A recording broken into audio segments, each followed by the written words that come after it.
¿Cómo estás? Perdona que te joda. Tengo una consulta que lo mandé por escrito a la clienta esta que está en semana 44. ¿Hay posibilidades que se pueda adelantar un poco? Ella, no sé, hay una buena que apareció en marketing, igual se escribió esta mañana, el mundo me recupere pronto, yo me había comunicado con ella.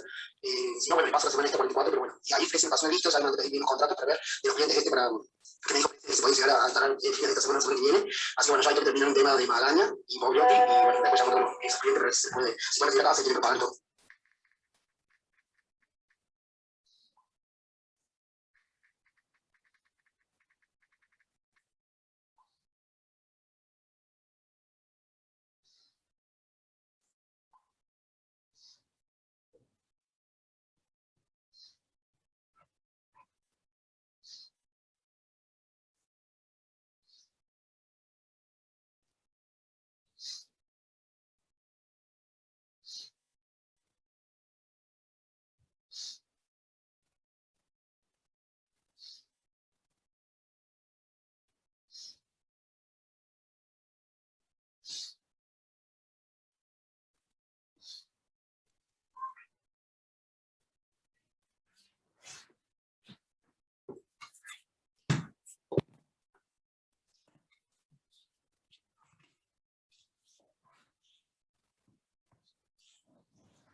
Buenas tardes, ¿cómo les va?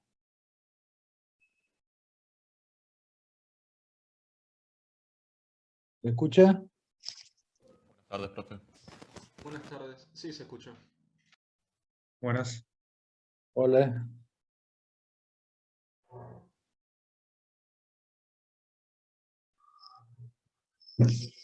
Bueno, eh,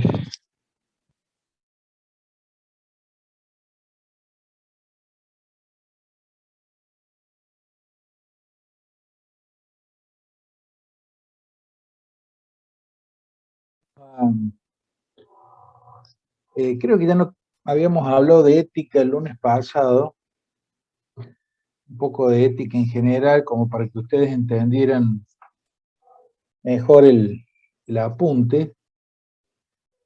Y vamos a iniciar ahora, salvo que hayamos quedado en otra cosa. Me parece que algo dijimos,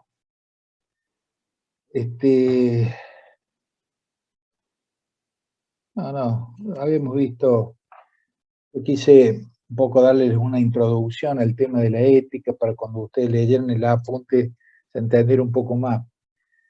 Claramente la relación entre la ética, no solo con la ingeniería, sino con todas las actividades humanas en general, son cada vez más importantes. Digo cada vez porque los últimos 60 años más o menos se ha hecho paulatinamente más importante, o se ha reconsiderado la función que cumple la ética dentro de las organizaciones en general y de las empresas en particular. Ustedes habrán escuchado hablar de responsabilidad social empresaria, que es una particularidad dentro de las organizaciones, la empresa. Si lo miramos con un criterio general, todas las organizaciones de la sociedad, por ejemplo, también incluyendo la universidad, son organizaciones, y cuando hay personas reunidas con una misión, con un objetivo, en este caso la universidad, o puede ser en una empresa, siempre está presente la necesidad de las relaciones humanas y por lo tanto de la ética. Entonces, en todas las organizaciones, como les decía, y especialmente con la cuestión de las empresas. ¿Por qué en especial la cuestión de las empresas? Porque las empresas, hace unos 60 años para atrás, se pensaba que solamente tienen la misión de ganar dinero. Premio Nobel de Economía del año 62 decía, la única misión o objetivo que tienen las empresas es hacerle ganar dinero a los dueños de la empresa, a los accionistas. Y bueno, claramente, como les decía, estos últimos 60 años se ha cambiado totalmente la visión que tienen las empresas y ya se la mira con una relación, eh, con una participación en un entorno social donde todos tienen que mirar hacia el bien común. Hay una relación de servicios que las empresas o las organizaciones en general cumplen, y tiene que ser una relación recíproca. De hecho, miren, no sé si les puse un ejemplo. El lunes pasado me pasaron dos situaciones de incumplimiento comercial y no sé si se los comenté a ustedes. Concretamente, en una situación con una empresa que en este caso era Carrefour, el hipermercado. Yo compraba 2 veces por mes más o menos todos mis alimentos, digamos, eran en la época que tenía mis hijos en casa, o sea, eran consumos importantes. Y me hicieron una macana, incumplieron una relación.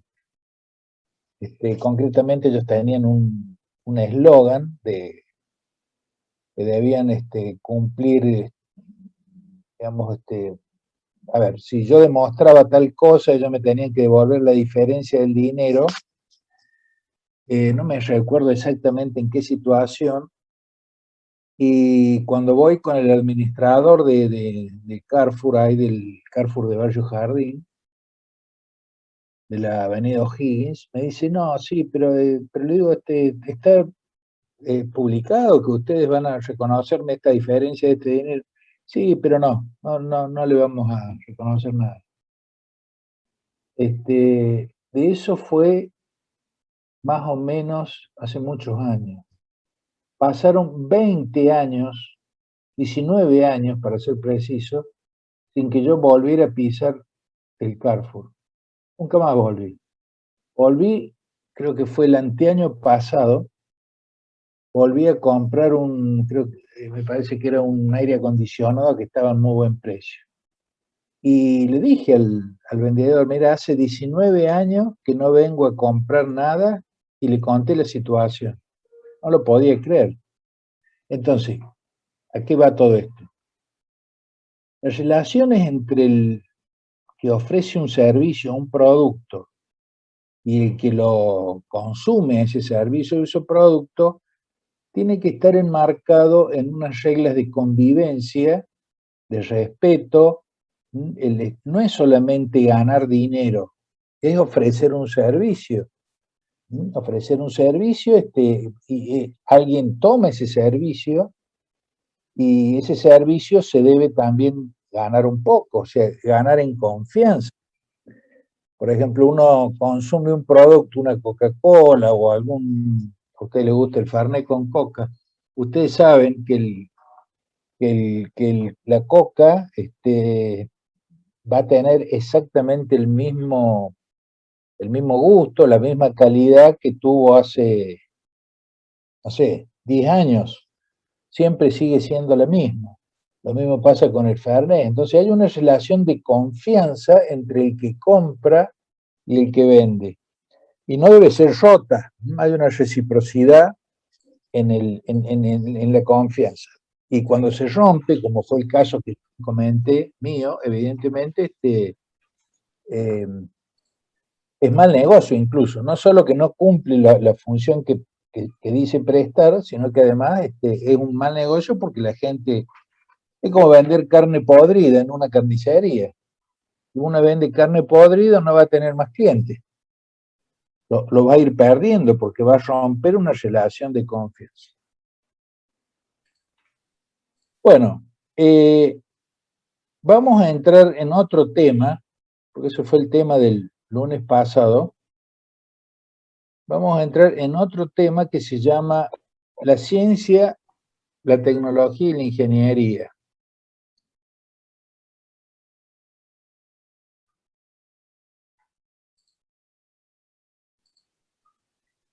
Bueno, ¿qué vamos a ver? Esto está mal, acá no es unidad 3. ¿Qué vamos a ver? Nosotros estamos en la Universidad Tecnológica, pero no todo el mundo sabe exactamente de qué se trata cuando hablamos de tecnología, de ciencia, de técnica. Vamos a ver un poquito la evolución de la ciencia, los periodos que hubo en el conocimiento. Vamos a ver el método de la ciencia, digamos, algunas de estas cosas que le van contribuyendo digamos, a la edificación de conocimiento a lo largo del tiempo, porque de eso se trata.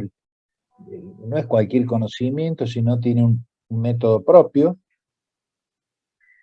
Y bueno, y vamos a ver, lo primero va a ser lo conceptual, qué es ciencia y qué es tecnología. Vayan pensando, sin necesidad de que sea una definición, un concepto que ustedes tienen de cada uno de estos dos temas. Bueno, como introducción hay que comentar que el conocimiento a lo largo de la historia de la cultura del hombre, al menos de la cultura occidental, que es lo que tenemos más a mano,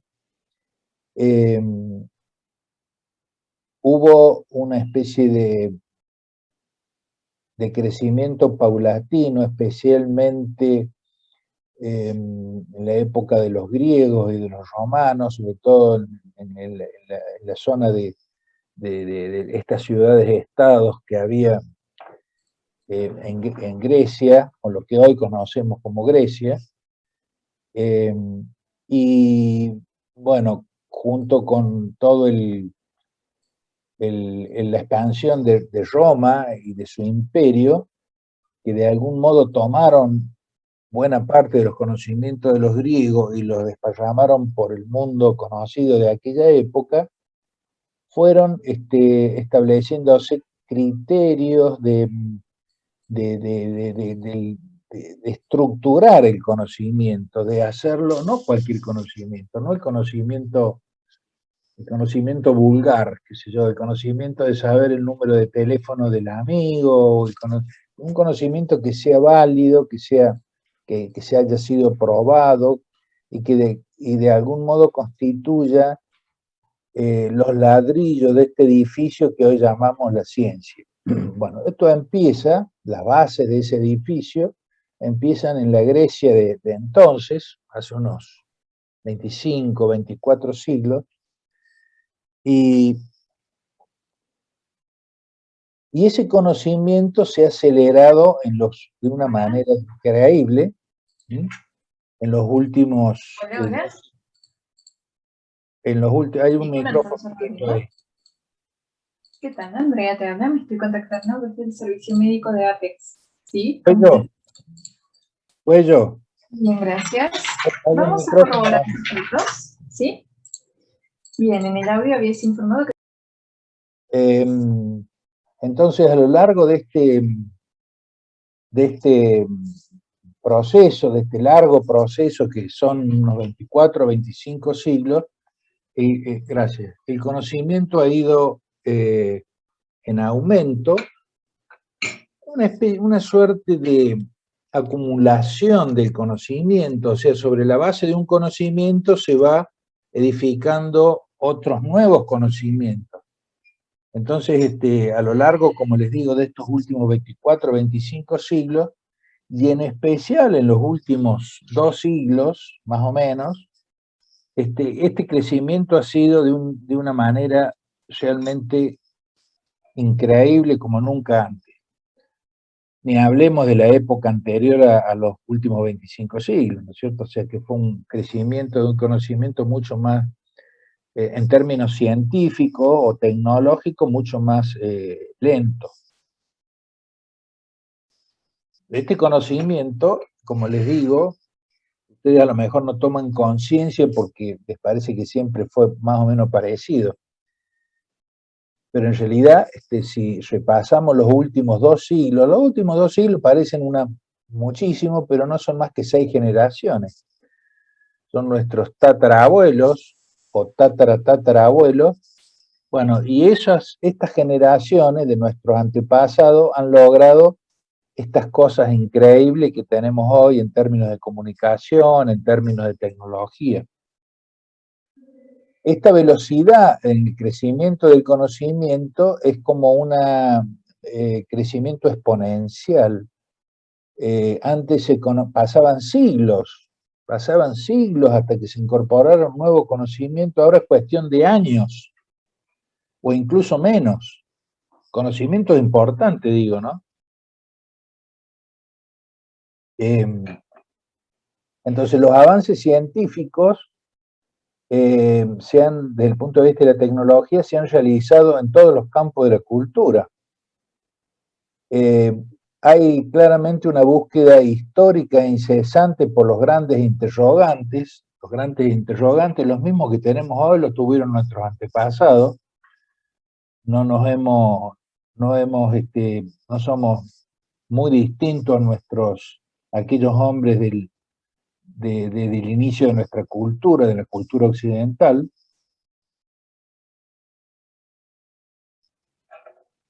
Y son los mismos temas de siempre. ¿Cuáles son los temas de siempre? A ver si a ustedes se les ocurre.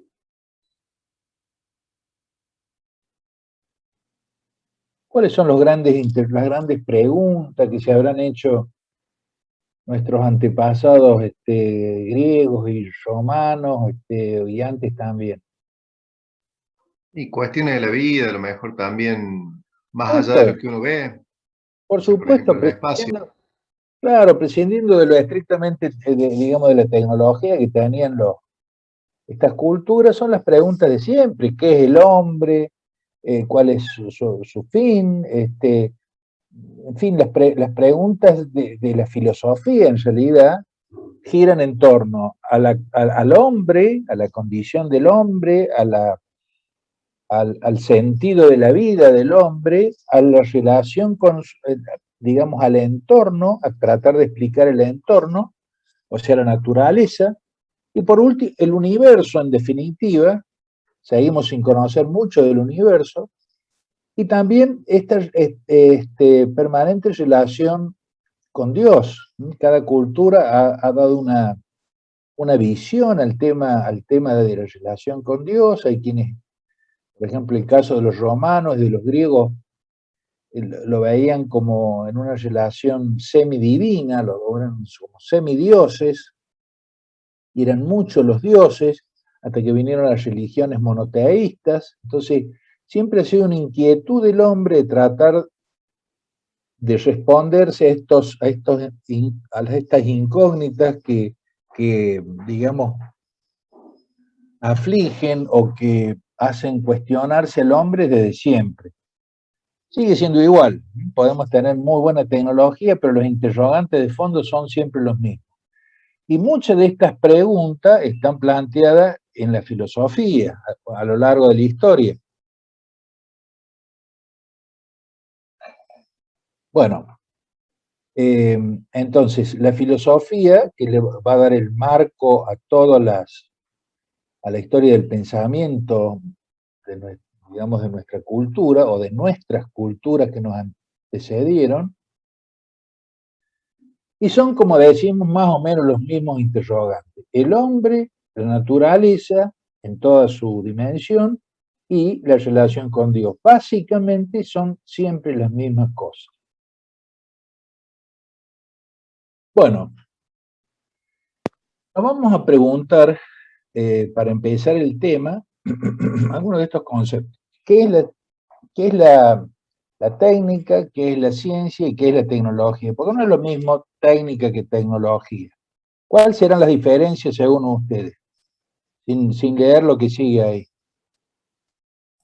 Y la técnica es un procedimiento. Sí, es cierto. Pero Vendrían a ser las herramientas para lograr cierta tecnología.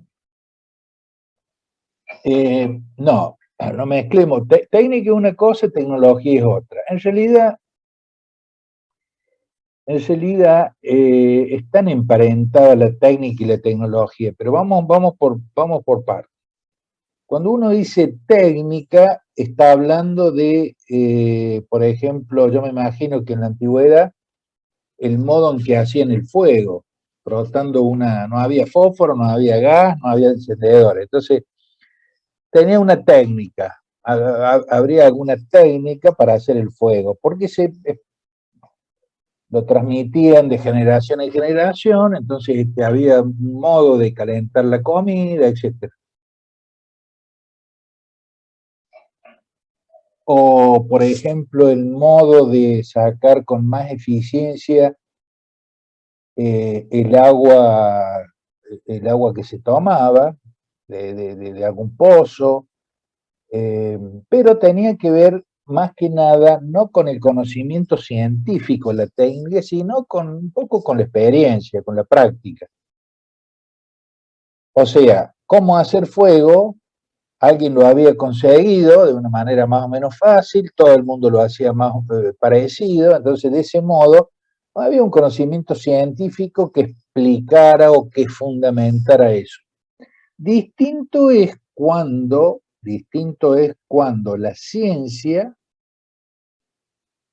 da argumentos, por ejemplo, vamos a poner un ejemplo que a mí me gusta el tenis.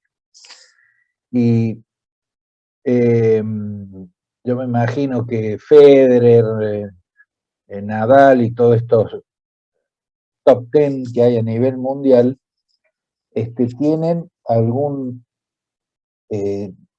claramente tienen una técnica muy depurada, una técnica excelente para golpear la pelota y ponerla donde ellos quieren ponerla, ¿sí?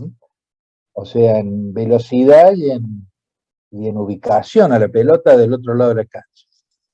Pero esa técnica muchas veces está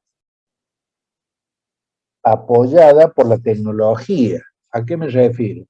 Por ejemplo, yo sé que estos jugadores caminan sobre una cinta que tiene unos sensores en el piso y que de algún modo les dice cómo están pisando, si están pisando mal, si están pisando bien, no solo para el tenis, sino para el fútbol, para cualquier deporte, y cómo tendrían que pisar para mejorar su velocidad, su desplazamiento, lo que fuera. Entonces, ¿qué tiene que... ¿Esto es técnica o es tecnología? Y bueno, cuando ya hay fundamentos científicos que apoyan algún hecho, alguna situación, alguna herramienta o algo, evidentemente ya no hablamos de técnica, sino de tecnología.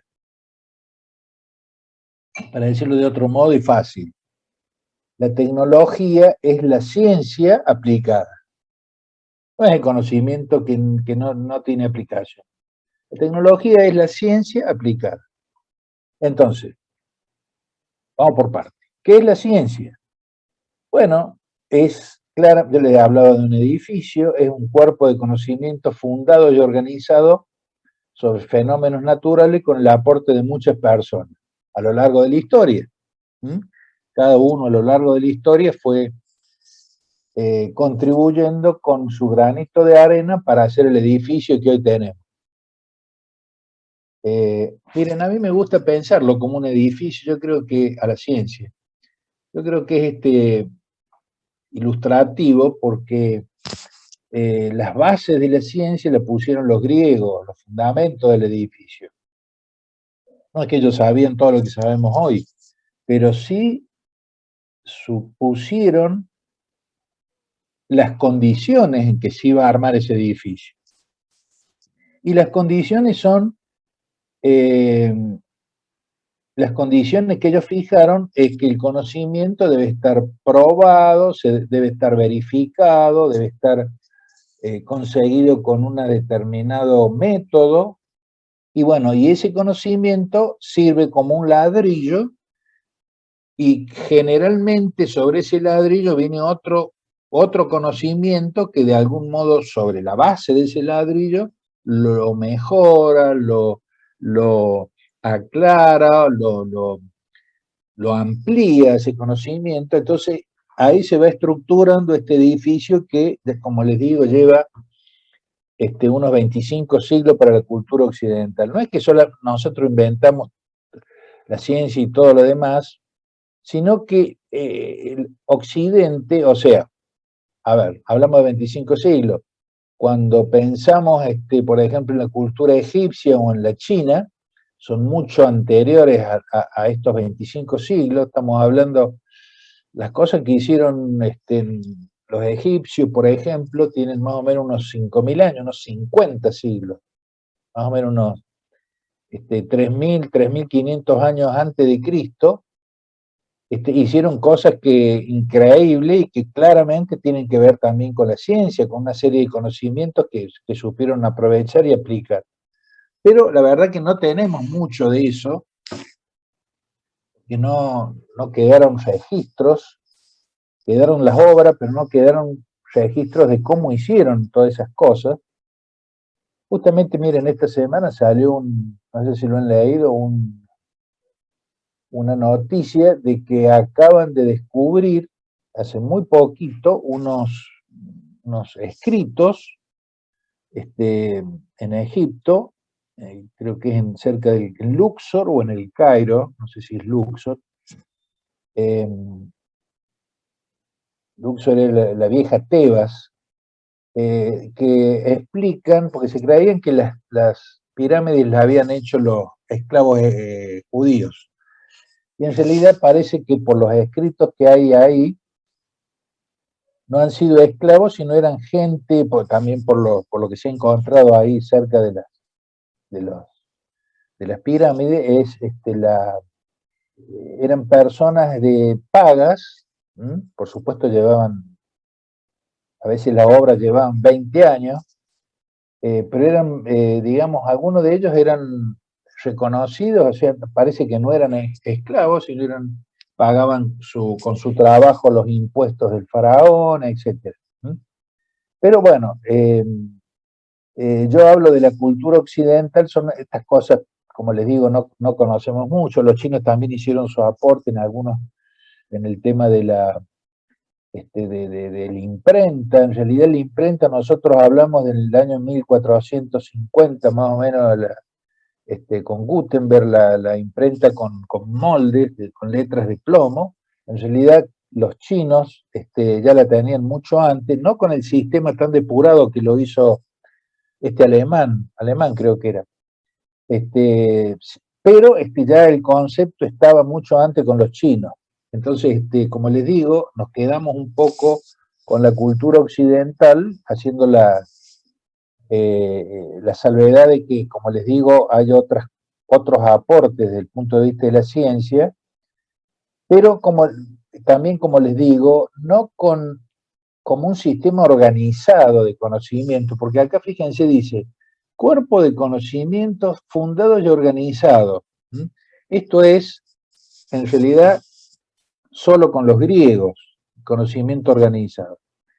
¿Sobre qué tema? Bueno, sobre todo sobre los temas que yo les decía, sobre los fenómenos naturales. Lo primero que el hombre ha intentado es conocer la naturaleza, y cada uno haciendo su aporte fue edificando ese edificio. También puede entenderse la ciencia como un campo de investigación sistemático. Esto es un sistema, quiere decir que se trata de algo organizado y con reglas de juego. Un sistema, ya lo hemos conversado, se trata, nuestro cuerpo es un sistema, cada parte de nuestro cuerpo cumple una función, el hígado, los riñones, el corazón, el cerebro. Entonces, la ciencia se la puede entender también como este campo de investigación sistemático de la naturaleza. Sistemático porque requiere me parece que tal cosa, no me parece nada, tiene que estar probado, tiene que estar verificado, se tiene que cumplir en Tailandia y en Córdoba y en España. Las leyes, por ejemplo, las leyes de físicas se tienen que cumplir, y una vez que se cumplen en todos lados, y ayer, hoy y mañana, entonces ahí se constituyen como en leyes de la ciencia. Por ejemplo, ¿cómo reaccionan los gases con el calor? La ley de Boyle-Mariotte. Bueno, estos franceses descubrieron que los gases con la temperatura tienen un comportamiento, todos los gases tienen un comportamiento parecido. Entonces establecieron una ley. Entonces, ese comportamiento de los gases se tiene que cumplir en cualquier lugar del mundo y ayer, hoy y mañana. Ahí, cuando se prueba ese comportamiento, se puede constituir en leyes de la ciencia. Bueno, también se puede ver como una empresa, como una actividad, como la forma de una actividad cultural humana, por ejemplo, la ciencia de algún país en especial, o la ciencia que hay respecto al tema de los aviones, que hay, a mí, miren, yo no sé a usted, pero a mí siempre me sorprendió cómo, de hecho, cada vez que vuelo me lo pregunto, cómo puede ser que las alas, que son primero, cómo puede ser que tanto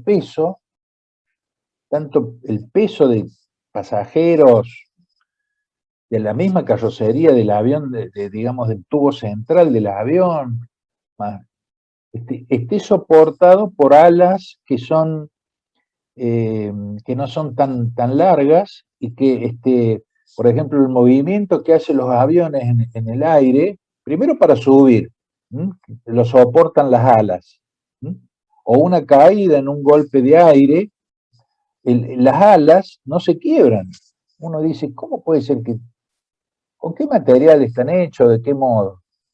Bueno, realmente obviamente hay conocimiento científico aplicado a eso. Me explicaba un amigo que es piloto, que es militar de aviones, que no solo las alas tienen una aerodinámica para poder subir y bajar, sino que el mismo fuselaje también tiene una forma que ayuda, que contribuye, porque si no también sería como mucho peso para las alas y se quebraría.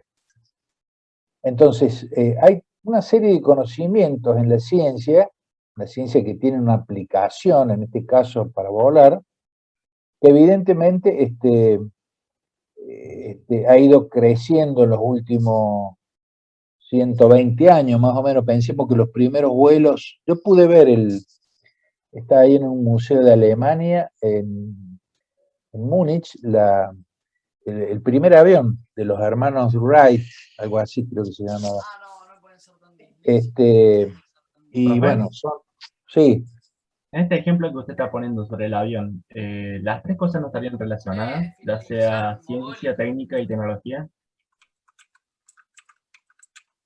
en realidad es tecnología, no técnica, porque lo del avión es ciencia aplicada, o sea, como venimos diciendo, el avión es una muy buena muestra de tecnología, porque es ciencia aplicada, o sea, no hay eh, nada que funcione al azar en un avión, está todo fundamentado, tiene como les digo, la técnica es un poco la experiencia sin fundamento, la tecnología no, la tecnología tiene atrás un conocimiento fundado, un conocimiento científico, esa es la diferencia. ¿Qué parte del vuelo del avión te parece técnica? No, yo me refería a la construcción del avión, porque o sea, como yo me lo imaginaba, partiendo de la base, si la tecnología vendría a ser el avión, las técnicas las utilizamos para crearlo, cómo utilizamos las herramientas, No, sí, te entiendo lo que vos decís, pero yo no creo que haya nada, y menos en un avión que tiene temas de seguridad, nada librado al azar. Uno ve cuando está al costado sentado en el asiento del avión y ve el tamaño del ala a la izquierda, y va a decir, ¿cómo esto no se quiebra? ¿Cómo es la estructura o de qué material es que se pueda soportar todo el peso del medio? Bueno, es una inquietud mía. Por claro, supuesto y que hay... ahí no aplicamos la ciencia. Bueno, o sea, Claro, hay un por supuesto. estudio. Sí, sí. Claro, por supuesto que hay ciencia atrás de eso, que ahí no hay nada librado al azar. Es probable, es probable que los primeros vuelos allá por 1900, creo que fue en 1902, 1903, los primeros que lograron volar unos 50 metros, eso, biplaza, biala, con dos alas, pero habrá sido algunas cosas sin prueba-error, y la prueba-error capaz que le costó la vida a más de uno. O sea, no tenía un fundamento científico, y si lo tenía, a lo mejor no estuvo bien aplicado en la construcción del avión. Pero hoy día yo creo que los aviones tienen unos sistemas de seguridad. De hecho, miren, alguien me explicaba que todo lo que pasa en el avión, por si falla, está prevista una opción B. Todo lo que pasa en el avión, salvo que se rompa un ala, por supuesto, a ella no hay opción B, pero todo lo que, el funcionamiento del avión, todo tiene una opción, por ejemplo, que no funcionen los comandos del flap, que son electrónicos, el flap de navegación, todo esto móvil que tiene el avión, siempre hay una opción mecánica, de última, supongamos que se desconecta lo electrónico, entonces siempre hay una opción, o incluso bajar el tren de aterrizaje, creo que hay una opción mecánica. No sé si en los aviones muy grandes, porque ya no creo que nadie tenga la fuerza suficiente para hacer bajar las ruedas de aterrizaje, pero hay en casi todo, o en todo, hay un plan B siempre en el avión. Bueno, entonces, la ciencia, para sintetizar, se trata de un cuerpo de conocimientos sistemáticos y organizados que vienen desde la noche de la historia, al menos de la historia nuestra, y que van sirviendo de base a nuevos conocimientos que se van desarrollando a lo largo del, bueno, que siempre, lo hemos visto en los últimos 200 años en especial, y seguramente ustedes los verán a futuro cada vez más sorprendida de las cosas que se pueden hacer conociendo con los conocimientos científicos. No sé si hasta acá tienen alguna duda o pregunta o comentario. No, profe. Bueno.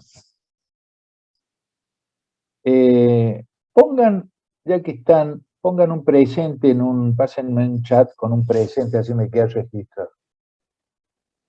Bueno, vamos a ver qué es un paradigma. Un paradigma es, como bien dice acá, un cuerpo de creencias, de presupuestos y reglas que definen cómo hay que hacer la ciencia. Son los modelos de acción para la búsqueda de conocimiento, porque, a ver, se los voy a explicar de este modo. Lo hemos hablado en clase, que en la Edad Media, la historia esta de nuestra cultura que llamamos un poco arbitrariamente, un poco antojadizamente Edad Media ¿de qué? Pasarán los siglos y le llamarán de otro modo, pero para nosotros, que no está tan lejos, nosotros le llamamos Edad Media. Bueno, estos fueron unos 1000 años, o sea, 10 siglos, no es poca cosa, que, digamos, los paradigmas de la ciencia eran prácticamente nulos. ¿Por qué? Porque toda la cultura de estos 1000 años, estamos hablando del 500 después de Cristo hasta el 1500, más o menos, estos 1000 años que llamamos la Edad Media, tuvieron un paradigma o una visión, vamos a llamarle así, unos anteojos, todo el mundo tenía unos anteojos con los cuales se miraba el mundo de entonces con los anteojos de la religión. Paradigmas religiosos. Y ustedes sabrán que durante muchos siglos la religión, que es el terreno de la fe, se llevó a las trompadas con el terreno del conocimiento, que es el terreno de lo probado y de lo concreto. Entonces, el mundo de la fe con el mundo del conocimiento no se llevaban bien. De hecho, ¿cómo habrá sido esos 1000 años? Que cuando alguien decía algo que podía ser probado de manera científica o fehaciente, o digamos concretamente, y esto que se quería probar iba en contra de los dogmas o de las creencias religiosas, corría el riesgo que te hicieran al despido vuelta y vuelta. En nombre de la fe, la verdad que se murieron muchas personas en la Edad Media. Entonces, por eso digo, el paradigma, la manera de mirar los anteojos con lo que se miraban, o los valores con los que se miraron, por ejemplo, la Edad Media, claramente tenían una fuerte influencia religiosa. Entonces, lo hemos hablado en clase, la arquitectura era fundamentalmente religiosa, hablamos de estas iglesias espectaculares que se hicieron en esa época, llevaban medio siglo a hacerla o más capaz. Después el arte era la escultura y la pintura era arte religioso en esta época, incluso hasta la política estaba, digamos, de algún modo gobernada o mandada por el Papa era más poderoso que los reyes en esa época.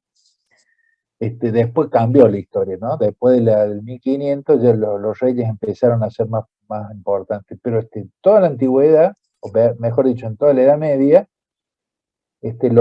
la política, el arte, la sociedad, todo estaba como impregnado de lo religioso.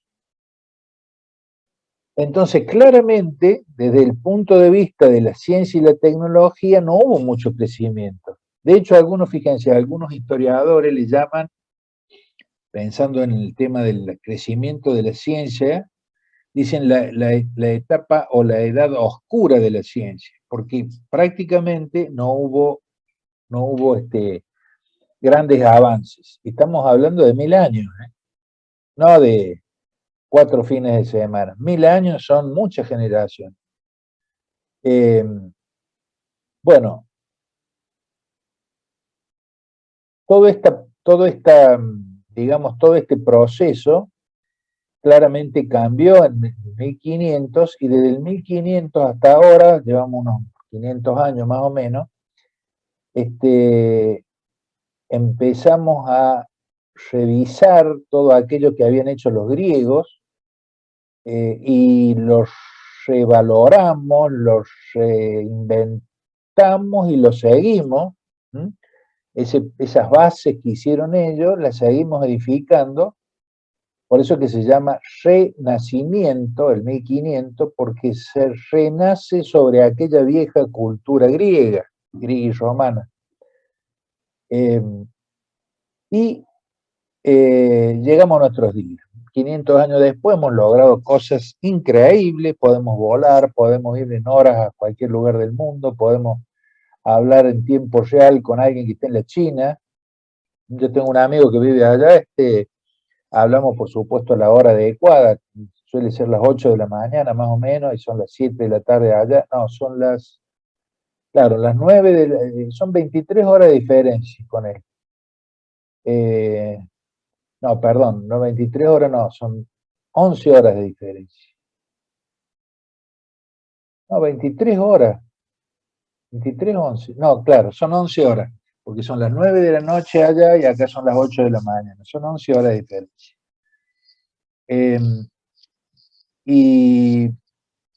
Como les digo, bueno, estas cosas que hemos logrado, por ejemplo, hacer edificios que tienen más o menos, creo que hay un edificio nuevo ahora que tiene 1000 metros para arriba, es 1 kilómetro para arriba. Algunos ahí en los Emiratos, ahí en Dubái, en esa zona, creo que hay uno que tenía 850 metros para arriba y ahora hay otro que ya tiene como 1 kilómetro para arriba. Bueno, todas estas cosas, o sea, dense una idea que eso sería impensado sin no tener los materiales adecuados, porque el peso mismo del edificio te tritura cualquier base que vos le pongas. Si no tuvieras un acero y tuvieras toda una ingeniería sobre la base de conocimiento científico para hacer una cosa de este tipo. Incluso las mismas piedras de la antigüedad no podían ser tantísimo, sobre todo piedras blandas, piedra caliza, no podía ser pero tan alto, porque el mismo peso de todo lo de arriba iba incidiendo en las bases de esa construcción. Bueno, entonces, sintetizando, ¿qué es un paradigma? Es como una visión de ver el mundo, es una vamos a ponerle unos anteojos especiales en cada época de la historia de la humanidad. Ha habido como unos anteojos que han ido cambiando. Yo les puse el ejemplo de la Edad Media porque está claro ahí que todos esos 1000 años, y fueron muchos siglos, que estuvieron bajo la influencia y la importante influencia de la religión. Pero son básicamente los modelos de acción para la búsqueda de conocimiento. ¿Preguntas? ¿Comentarios?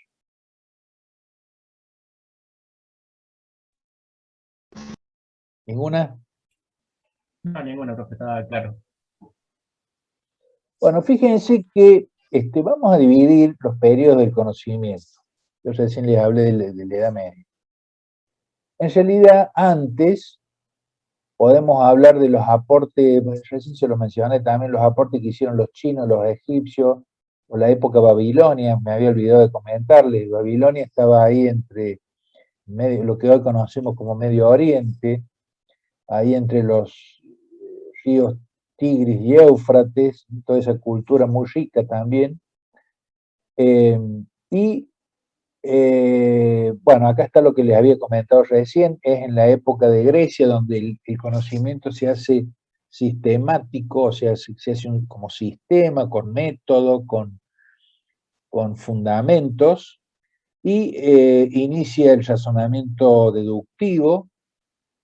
Es la época en que empiezan la razón a cuestionar. A ver, a lo largo de la historia del hombre, las cosas que no tenían explicación para el ser humano les atribuía una condición de leyenda religiosa, o mitos, o leyendas. Bueno, todas estas cosas, evidentemente, a medida que el hombre fue descubriendo los motivos, las condiciones, por ejemplo, del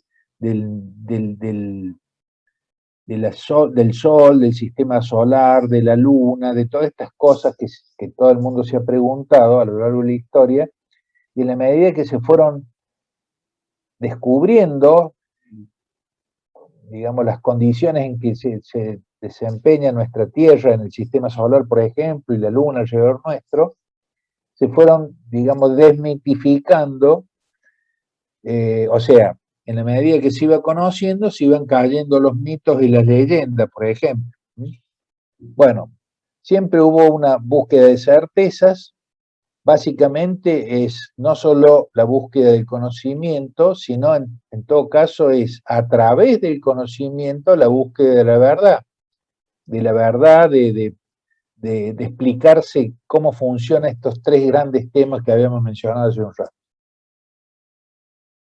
Bueno, también el periodo clásico va a contribuir, sobre todo por Roma, con las instituciones. Habíamos dicho en otra oportunidad que solamente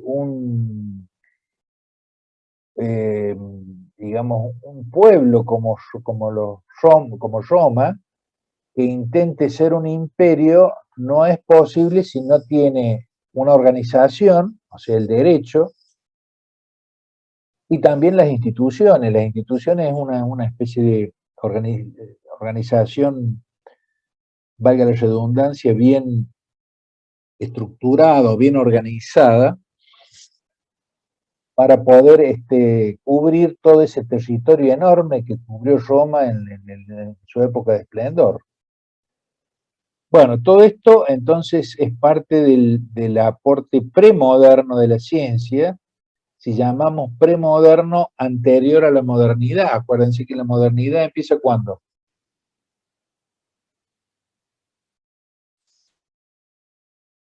¿De cuándo?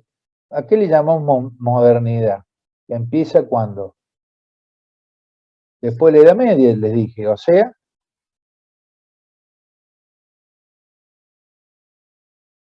¿cuándo es la modernidad? Con la revolución industrial. No, para nada. Todos me dicen lo mismo.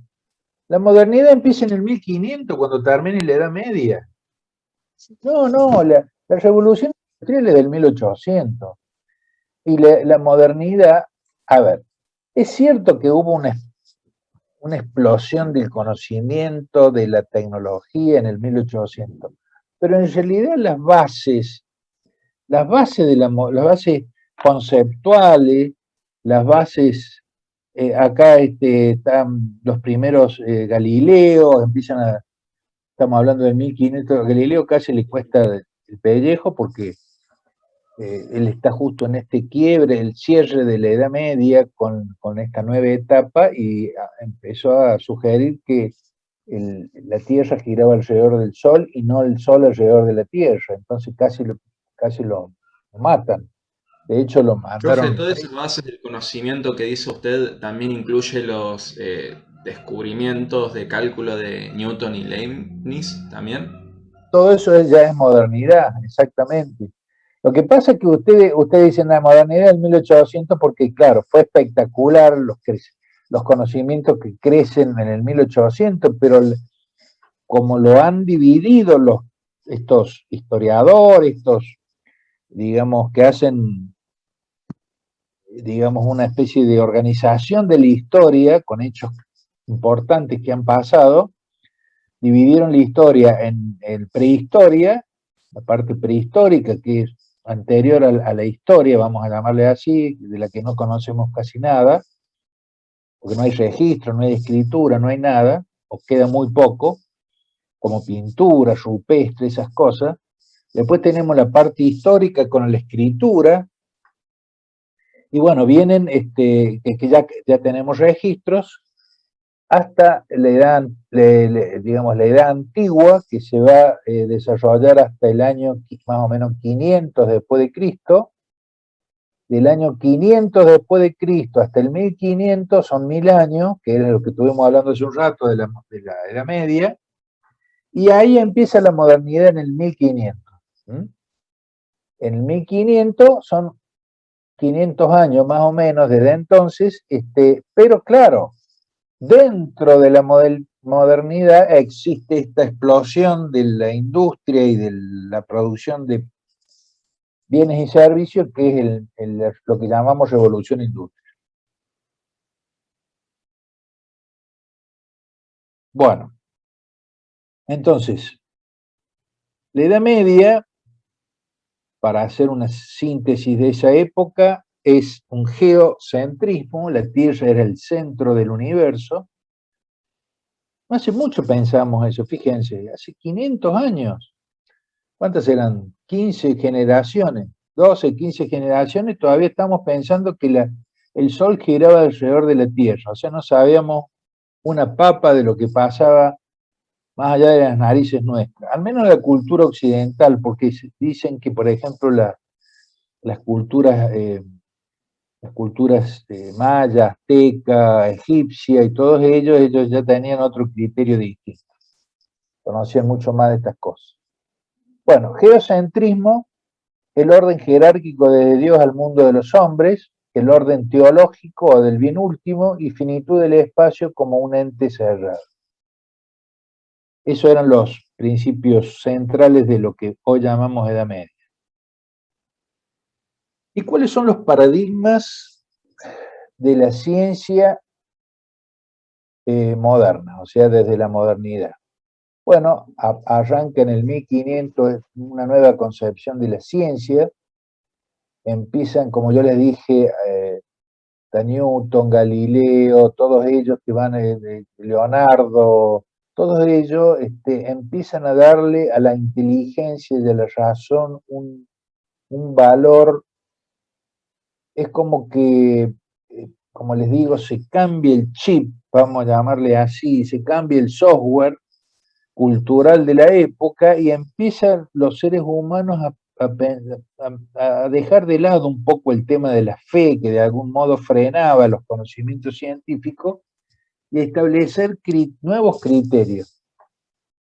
Se empieza a experimentar, se empieza a observar, se empieza a utilizar en esta época máquinas,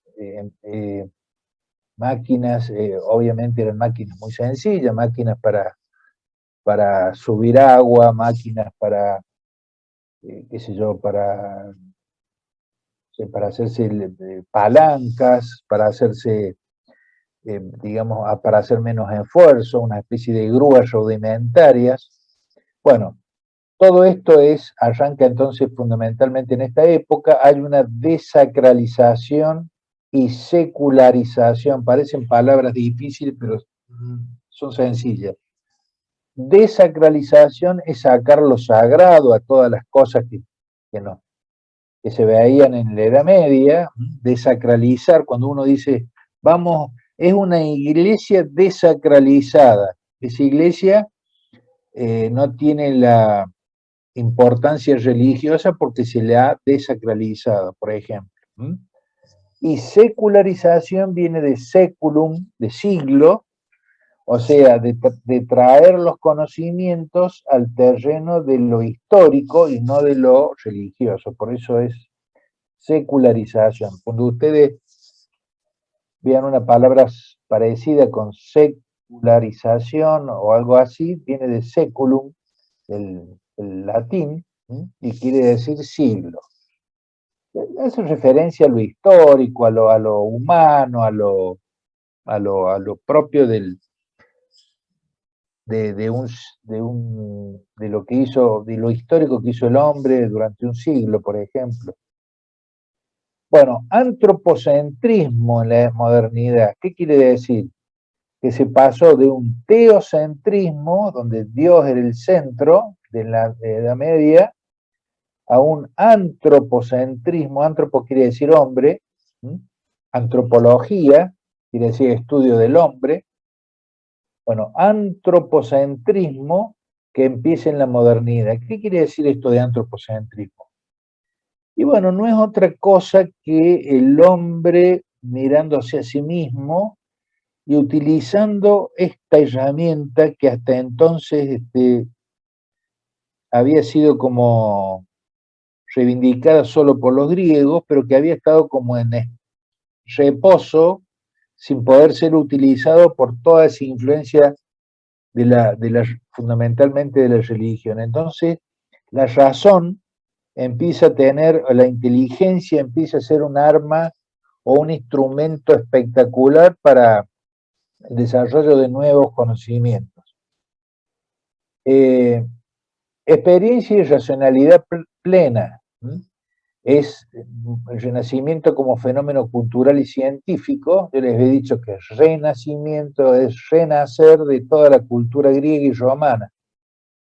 Bueno, aparecen Leonardo, aparece Copérnico, Kepler, Galileo Galilei, justo para esta época.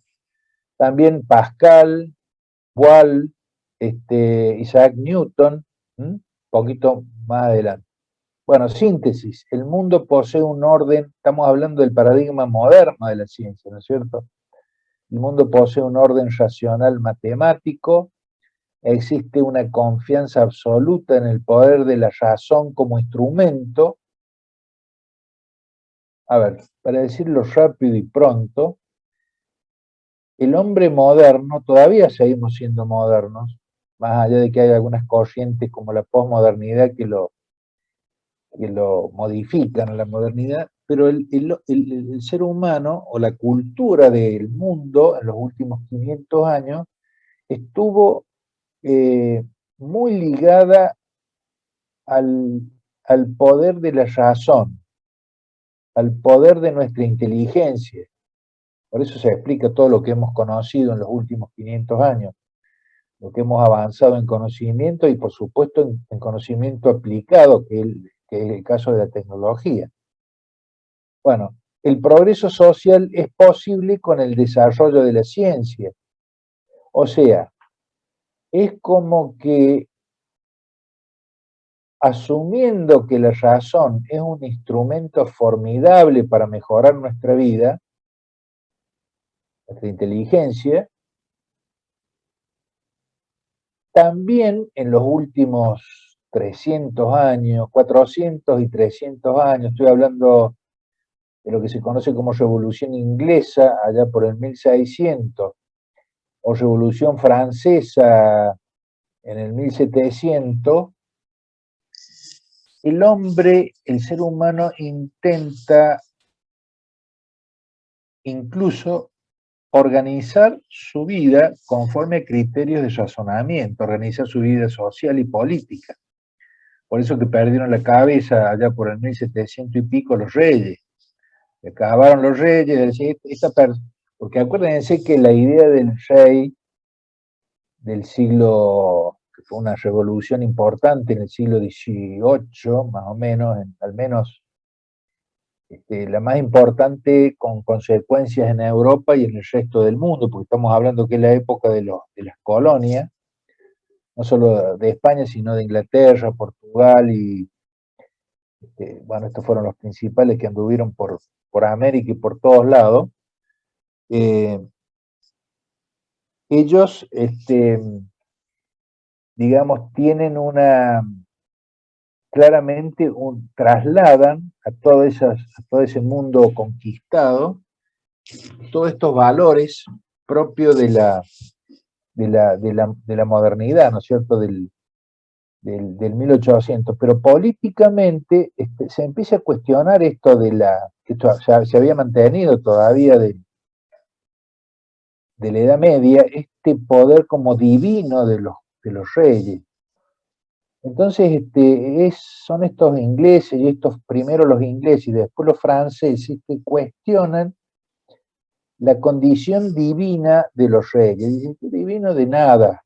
Para colmo, hay un par de gotas que rebalsaron el vaso en el caso de Francia, de París, que había muchas hambrunas en la Francia de entonces, mucha pobreza, y además un poco estaba pasando lo mismo que pasa ahora, había unas pestes media incontroladas, y la gente explotó, no dio más, y se fue contra el rey, los corrieron, ya no aceptaron más, bueno, fue todo un cambio de época, pasaron de estas monarquías absolutas, con criterios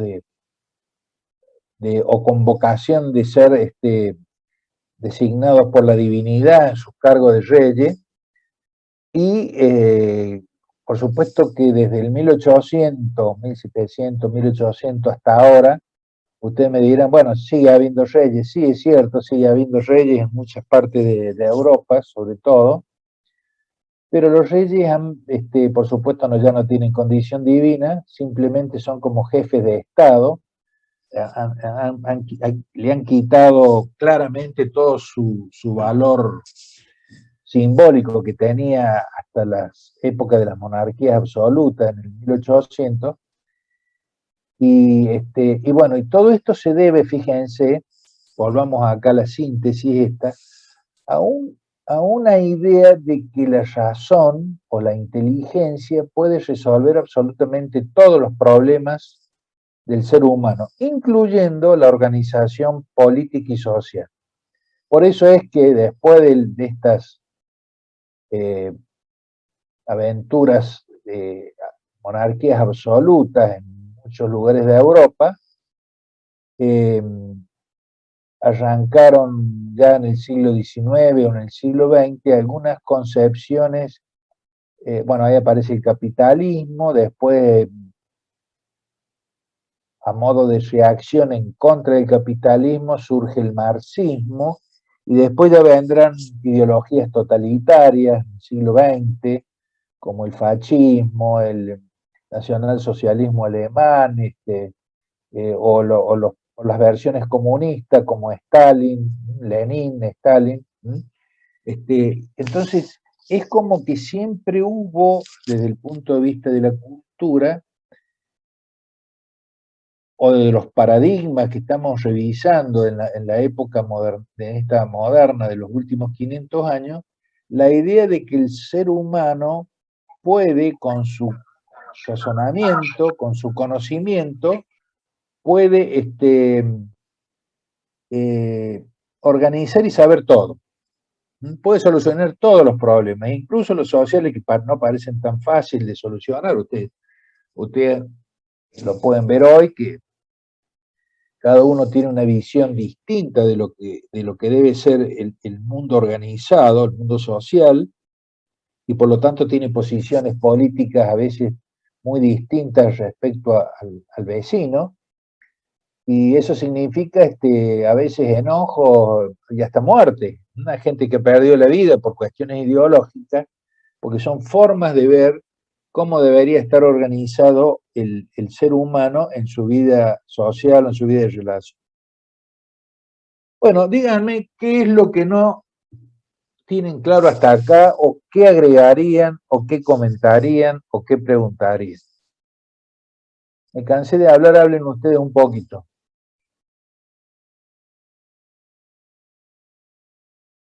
¿Está claro hasta acá? Sí, profe, se entiende. ¿Se entiende bien? Bueno, a ver, ¿alguien que no haya entendido algo?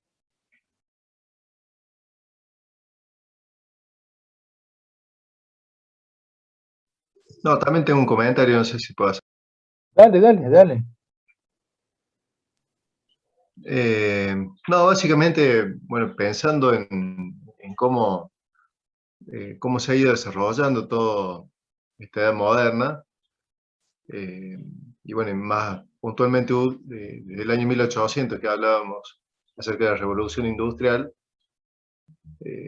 esto ha ido configurando y de alguna manera ha ido dando algunas respuestas de las mismas preguntas que siempre han existido, pero a la vez siempre han surgido otras respuestas más. Es como subsanamos una necesidad y ya se crearon otras necesidades a partir de esa, y como que la tecnología también ha ido modificando la cultura en relación a que, bueno, a veces ya no es a veces la misma forma de analizar las cosas o no con las mismas herramientas, aunque por ahí los procesos mentales, cognitivos pueden ser casi los mismos.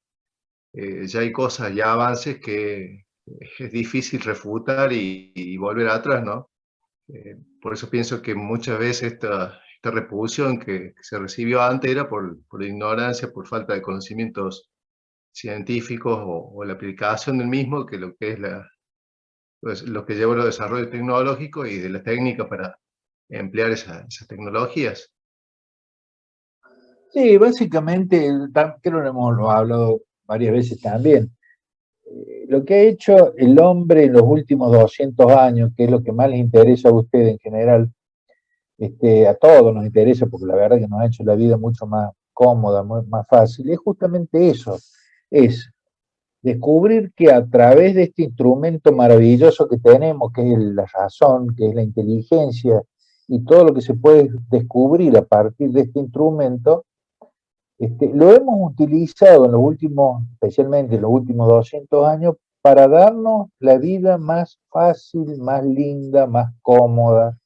Porque todo lo que tenemos, todo lo que fabricamos es para eso, para hacer una vida más fácil, más cómoda, más agradable, más placentera. Y yo me imagino viajar, la época, no nos vayamos tan lejos, en la época de San Martín, en nuestro país, viajar era, qué sé yo, de irse de acá, uno lee la historia y dice, bueno, se fue de Buenos Aires en expedición qué sé yo, a Lima, a Perú. Imagínense lo que significa haberse ido a Perú en la época, a caballo, en carreta, con un montón, o sea, no solo, ni siquiera se iba uno solo, o se iban 4 o 5, que iban más o menos rápido, sino que movían miles de personas. Entonces organizar la comida, la logística, el transporte, el tiempo que llevaba, ¿no? Me parece que fuera hace millones de años, y estamos hablando de nuestros tatarabuelos nomás. Entonces el mundo ha avanzado en hacernos la vida más fácil. De las enormes cosas que se hicieron en el siglo XIX fue el acero, que hasta el 1850 era hierro, no había acero. Se lo mejoró al hierro a partir creo que se le agrega carbono, entonces se lo convierte en acero. A partir del acero ya se hacen edificios mucho más altos, muchísimo más altos, o utilizado para otros fines, el acero. La electricidad, fíjense, hasta hace 120 años no, en Córdoba, en cualquier lugar del mundo, no había la electricidad así en todas las casas como la tenemos ahora. Era fundamentalmente era luz. La noche era un problema. Ahora la noche no existe para nosotros con la electricidad, pero para ellos era un problema. Existía solo los mejores, los que tenían mejor poder adquisitivo, luz de gas. Pero si no era la luz de, qué sé yo, de queroseno, no sé si incluso era de queroseno. Claro, era como un aceite parecido al queroseno que servía de combustible, y bueno, o sea que esto no hace mucho, no hace mucho. ¿A ustedes les parece que es una eternidad porque tienen 20 años, pero en realidad, ya les digo, esto en la historia de la humanidad es hace un segundo, nada más. Bueno,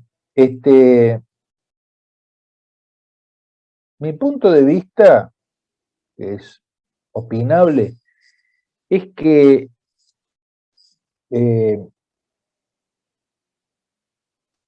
hay los conocimientos del, digamos, el hombre, el ser humano, nos creemos muy vivos, muy inteligentes, yo se lo he dicho varias veces, pero en realidad muy poco sabemos del universo, por ejemplo, del mar profundo. Tenemos alguna herramienta, hemos hecho cosas impresionantes y yo supongo que cada vez se van a hacer cosas más impresionantes, entre ellas prolongar la vida. Ustedes vivirán muchos años más y capaz que sus hijos vivan 500 años, no me sorprendería, o que logren retardar digamos, el proceso biológico, que lo logren mejorar, en fin. Estas cosas están ahí a la vuelta de la esquina, posiblemente en este siglo ya se consigan. Entonces, todo se orienta, todos los conocimientos, toda la ciencia y la tecnología se orienta a mejorarnos nuestra vida, nuestra calidad de vida y a hacernos la vida mucho más fácil. Y acá se plantea un problema. ¿Podemos ver la tecnología como un problema? ¿Cómo lo ven? En parte sí. Yo creo que por el hecho de, bueno, a lo que tiende la industria 4.0, bueno, de la industria 3.0 ya sería mejor cuando empezó el automatismo que el reemplazo del capital humano que tenían las empresas para el desarrollo de la línea de producción. Y ahora incluso con industria 4.0 también tenemos que empezar a rever o a redefinir nuevos puestos de trabajo en qué nos vamos a ocupar, ¿no? Si ya va a haber máquinas para hacer lo que estamos haciendo.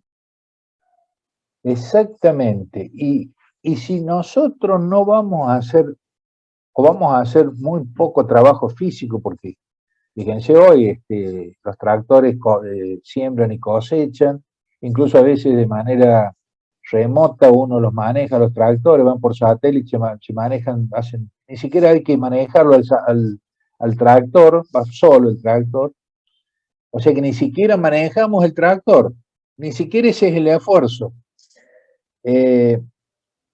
Producir alimento no nos cuesta mucho esfuerzo físico, hacer edificios tampoco, porque tenemos grúas, tenemos máquinas, tenemos topadoras, tenemos cosas que nos hacen, que obviamente no sería posible hacer si no tuviéramos todas estas herramientas. Pero el punto es que lo acaba de decir Pablo ahí, es, si cada vez nuestra vida como especie es más fácil, es como que nos vamos desacostumbrando a hacer trabajos físicos, por eso la gente camina por el parque, anda en bicicleta, va a los gimnasios, porque nuestro cuerpo nos está pidiendo no estar sentado 12 horas acá con un teclado. O sea, ¿Cuál es el punto? El punto es que nuestra forma de vida está cambiando rápidamente. Ustedes lo ven. Ustedes está bien. Pero no sé si está tan bien hacernos la vida tan fácil. Porque todo, durante, yo diría, casi 1.000.000 de años, si no es más, toda nuestra biología se fue desarrollando para los músculos, para hacer fuerza, para cazar, para hacer, digamos, para sobrevivir, y de golpe y porrazo estamos todo el día sentados frente a una computadora o una máquina que haga el trabajo por nosotros. Con lo cual,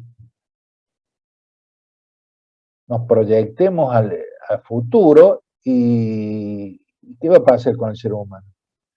A mí se me ocurre pensar que el ser humano en 1.000 años o en menos va a ser un cabezón, porque está todo el día pensando, y va a ser siguiendo la teoría de Darwin, ¿no?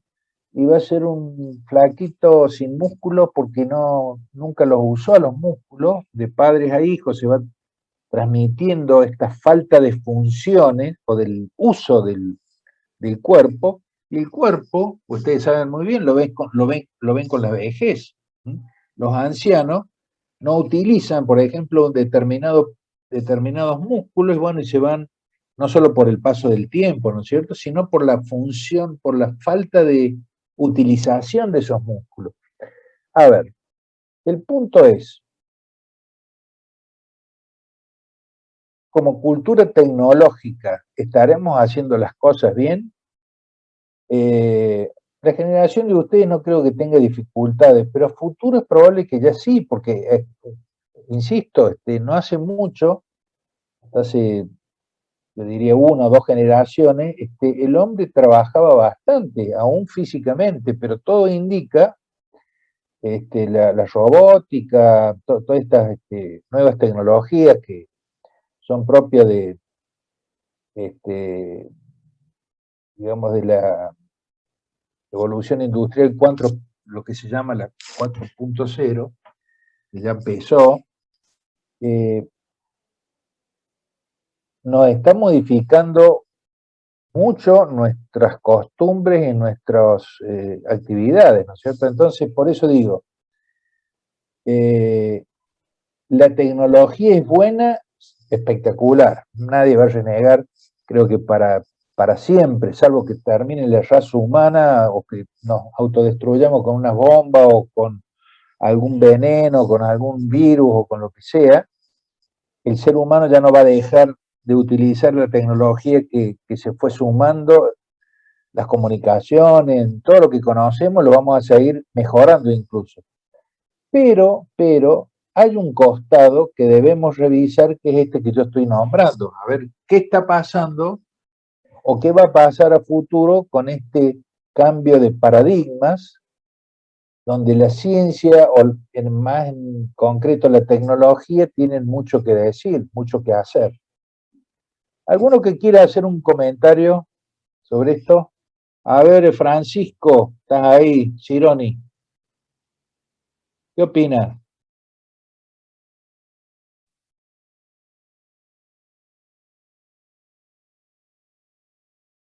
¿Qué te parece esto? ¿Escuchaste lo último?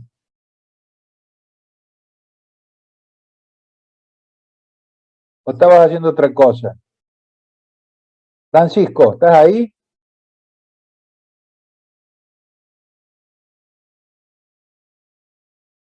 Bueno. A ver, Agustín Cerezo, ¿estás ahí?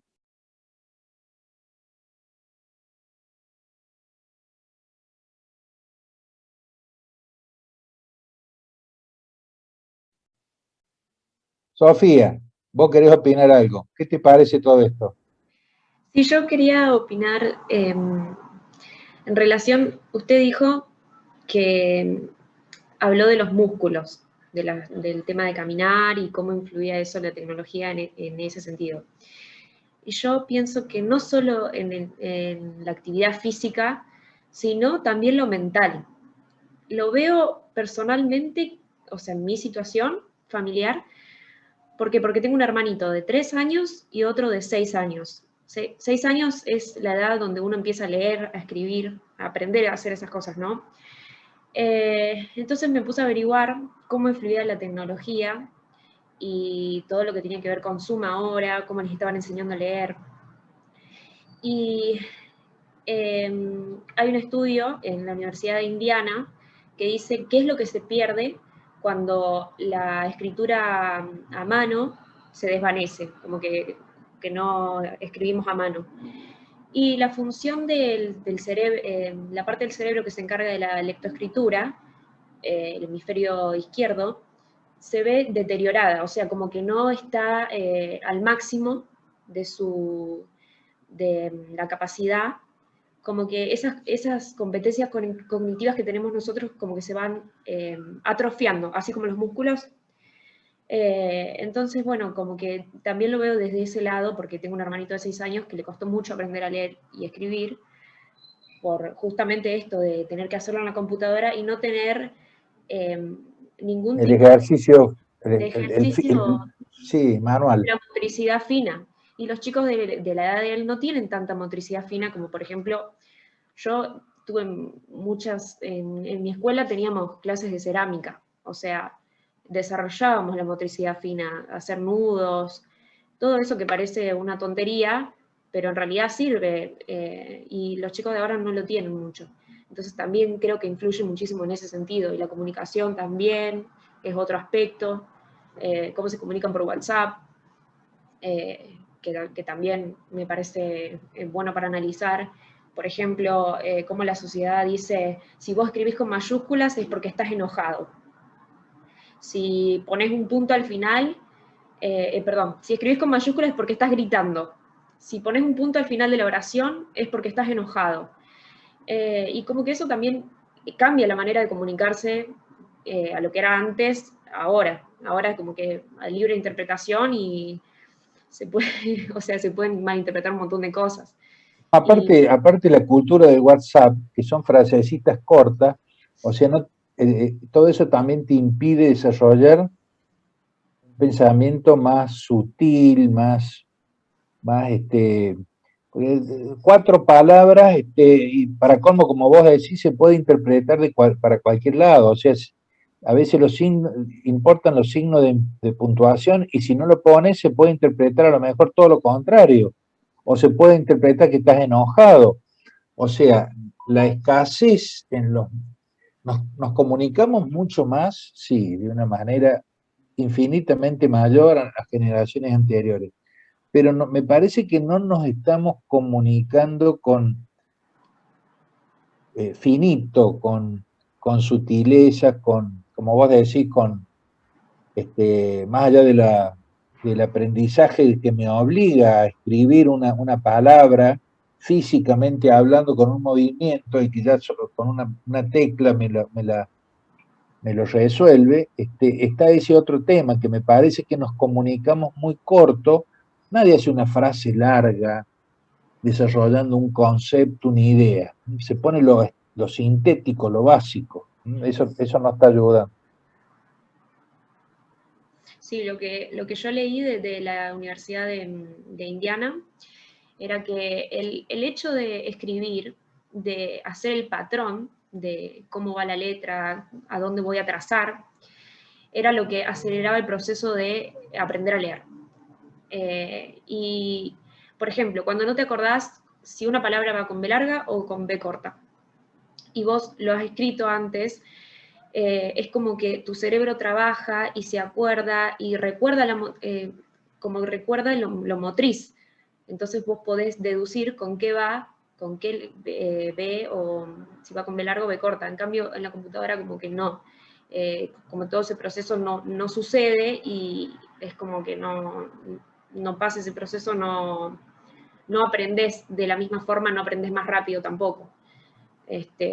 Pero bueno, sí, yo investigué por ese lado, por el tema de la comunicación y por el tema de la educación, porque ahora con el tema de Zoom y todo esto, como que se está manejando todo por la computadora a ver cómo aprendían los chicos.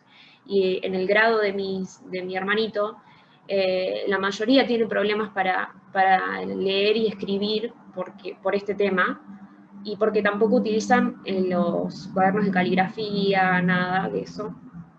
Y aún así los han pasado de año, pero, o sea, que me parece medio atroz, porque después va a llegar como que el proceso es también de forma, ¿cómo se dice?, gradual, y es como que van a ir a segundo grado sin las bases, sin saber leer y escribir bien, y bueno, que es como que le han restado importancia a esas cosas, y no coincido mucho en restarle importancia a saber escribir, como decir, llegan a último año de secundaria y no se le entiende lo que pone en la prueba. Y a mí me parece algo importante, pero bueno, como que en esas cosas la tecnología está cambiando muchísimo. Así es. Bueno, Francisco, ¿estabas ahí? ¿Escuchaste o no escuchaste?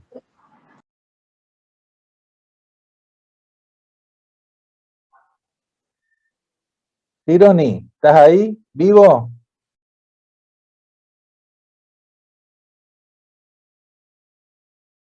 Bueno, dejamos acá, háganme acordar que la clase que viene, ¿cómo estamos? ¿Qué les había dicho yo de hacer algo para el...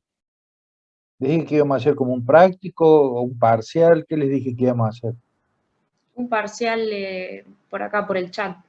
El 18, 28. el 28, el último día. Bueno,